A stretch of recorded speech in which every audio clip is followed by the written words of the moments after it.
After an epic 2-week self-drive trip to the Austrian Alps, we finally made our way back on the 1,250-mile road trip back to the northeast.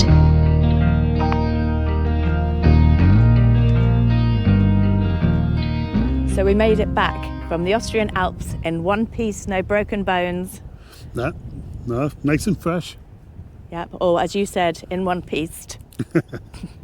And Big Al played a blinder really, done 2,500 miles and no hiccups really. But the main question we asked ourselves is, would it be cheaper and easier to drive for a ski holiday or a lot less hassle to just get a ski holiday package deal? So let's break it down. To save on costs, we actually bought the Eurotunnel tickets in the Black Friday deal sale in November, which saved us 20%. So for 2 weeks return, it was £222, which I think is pretty good. It is, because when we planned the holiday, we actually knew that it was going to take 2 weeks, and that allows for 10 days in resort and then a couple of days either side to get there and back.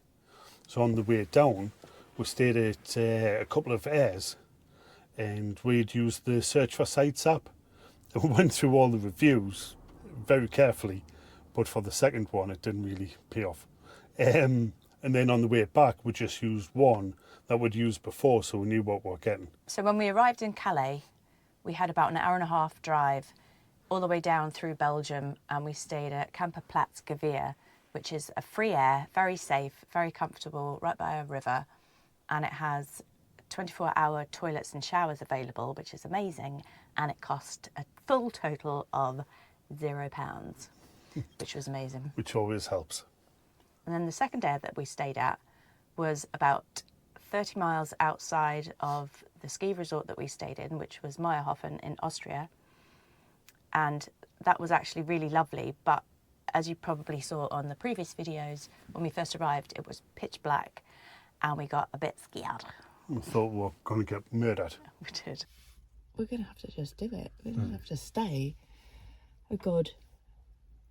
Pray for us. But actually, it turned out to be a really beautiful little spot. And, it was. And somewhere we'd actually stay again, to be honest. I wouldn't really stop there again. Would you not? No, I think there would be better ones. And it didn't help that it was half an hour out the way from the motorway there and back. So I wouldn't stop there again.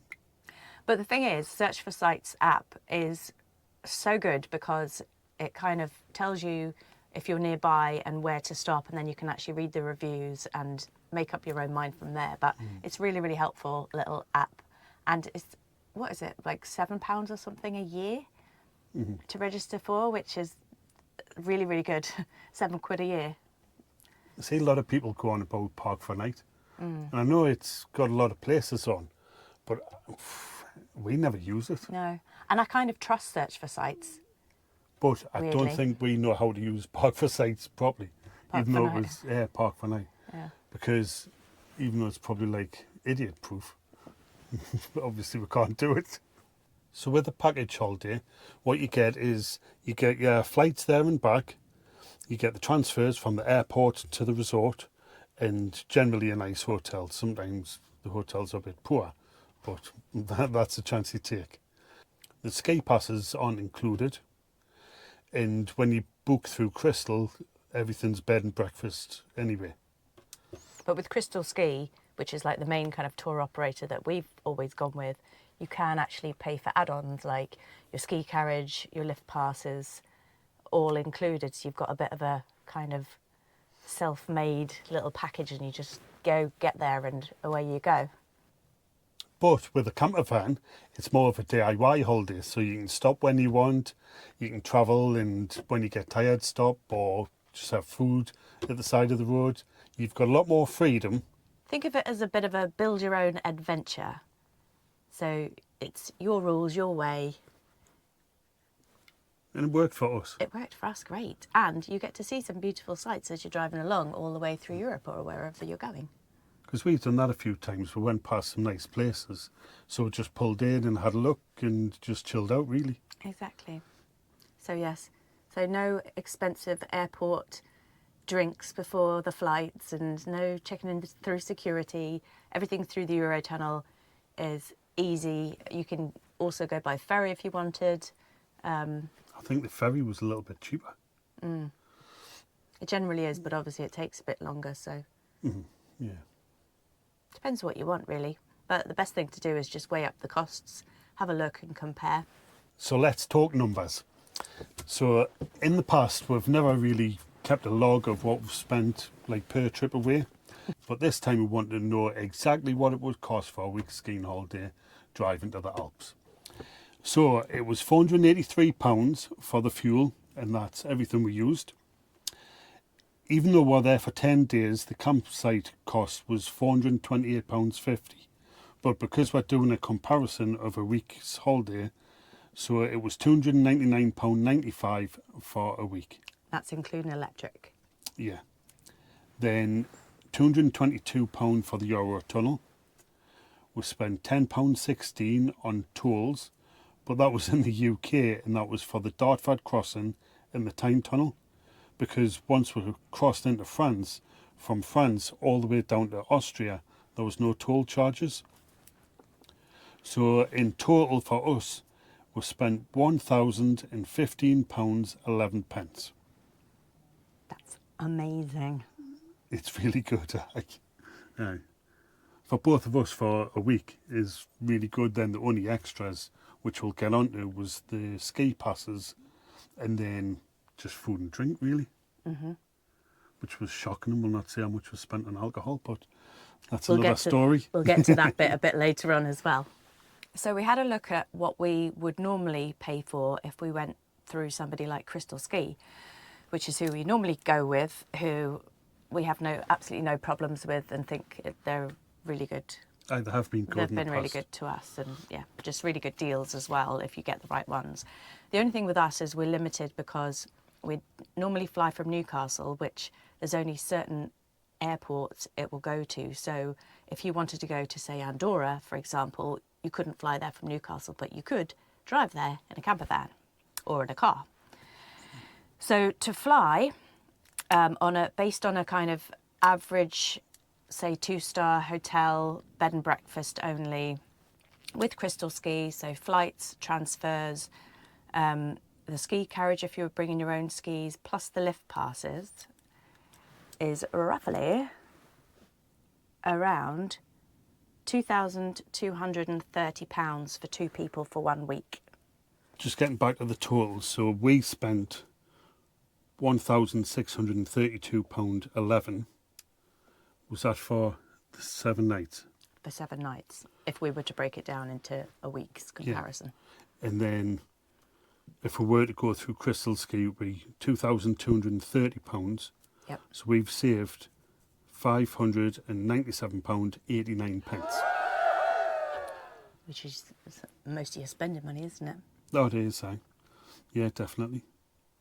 So in total for the 10 days, including the lift pass, which the lift pass was €738, which is £617 for 6 days. Then we got an extra one for 3 days, which was €446. So in total we spent £2,206.66. If you went through travel agents, including the lift pass, it's £2,847. That's for 1 week. So we've saved £640, 34 pence, but we also had the 3 extra days of holiday. So I think it's definitely worth doing, taking a camper van to the Alps.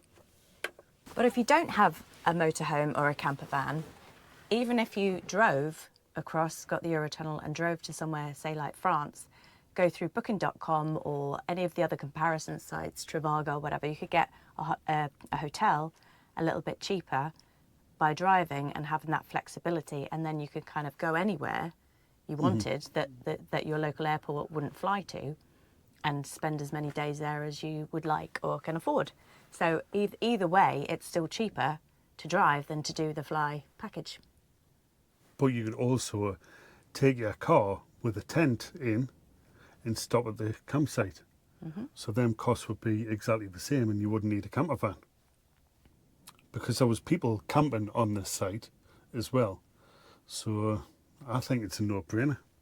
Plus, springtime skiing, as you'll see if you go back one, it's roasting, was boiling hot. It was. Because you were so high up in the altitude that it gets really, really hot. And so don't worry about kind of freezing on a night time, because if you've got a little heater or something that you would need just to be on the safe side, it was beautiful, beautiful weather. So yeah, I think it's the way forward. I do. Yeah, without a doubt. And because we're on a holiday, you've got to enjoy yourself. So we spent about £600, and that was just on food and drink and going out a couple of times, because we didn't scrimp and scrape for like going out on night time. And we did enjoy the après, as you can see.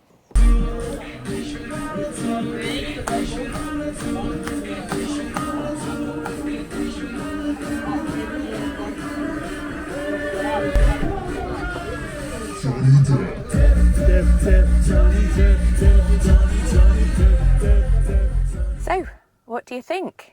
We've broken it all down for you. So are you team campervan, European holiday or ski holiday, or are you all for the package deals? Let us know in the comments below which one you think is best, or if you would even consider maybe looking at the driving options. If you like this video, please subscribe and hit the like button. And we'll see you next time. See ya.